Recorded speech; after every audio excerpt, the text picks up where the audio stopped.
Start.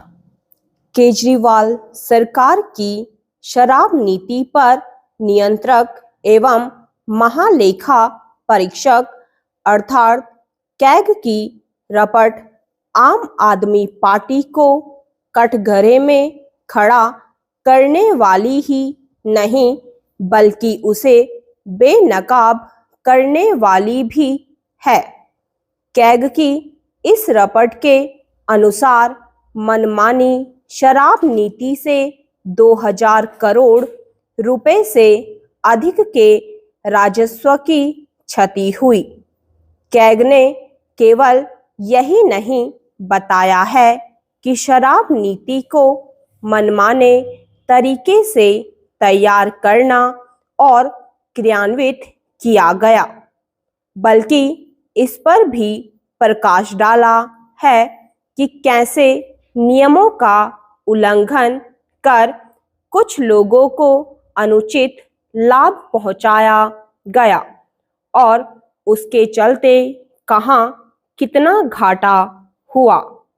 CAG की रपट एक तरह से उस बहुचर्चित शराब घोटाले की पुष्टि कर रही है जिसमें अरविंद केजरीवाल और मनीष सिसोदिया को जेल जाना पड़ा था।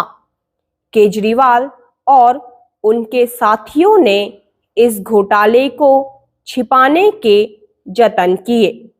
इसका पता इससे चलता है कि कैग ने शराब नीति पर अपनी रपट मार्च 2024 में ही सौंप दी थी, लेकिन उसे विधानसभा में पेश करने से इनकार किया गया।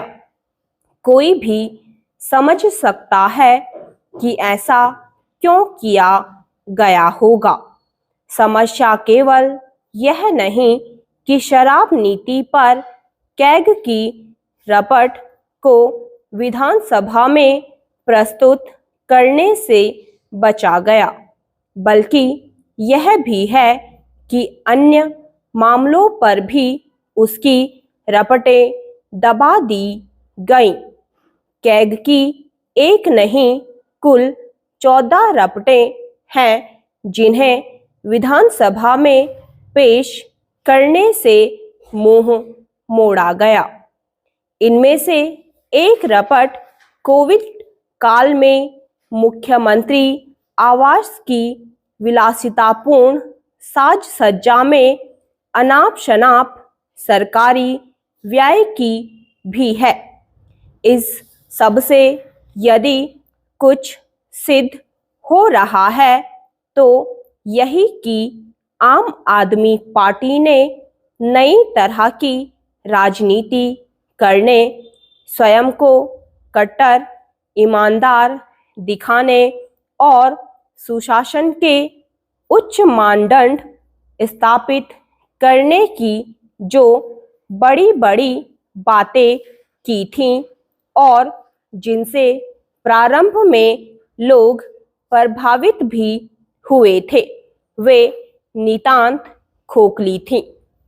अब यह और अधिक आसानी से समझा जा सकता है कि पिछले 2 दिनों से दिल्ली विधानसभा में आम आदमी पार्टी के विधायक हंगामा क्यों करने में लगे हुए हैं। चूंकि यह हंगामा सतही और निरर्थक मुद्दों पर किया जा रहा, इसलिए यह अनुमान लगाना कठिन नहीं कि उसका एकमात्र उद्देश्य जनता का ध्यान भटकाना है। लेकिन अब ऐसी पैंतरेबाजी चलने वाली नहीं। आम आदमी पार्टी की ओर से यह जो आरोप लगाया गया कि मुख्यमंत्री कार्यालय से अंबेडकर और भगत सिंह के फोटो हटाकर उनका अपमान किया गया, वह झूठा तो साबित ही हुआ। जनता को यह भी स्मरण हो आया कि यह अरविंद केजरीवाल ही थे जिन्होंने खुद को संविधान प्रेमी और क्रांतिकारी सिद्ध करने के लिए मुख्यमंत्री कार्यालय से महात्मा गांधी की फोटो हटा दी थी।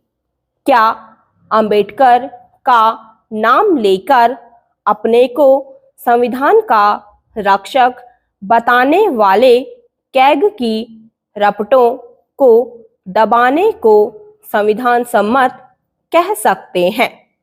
स्टॉप।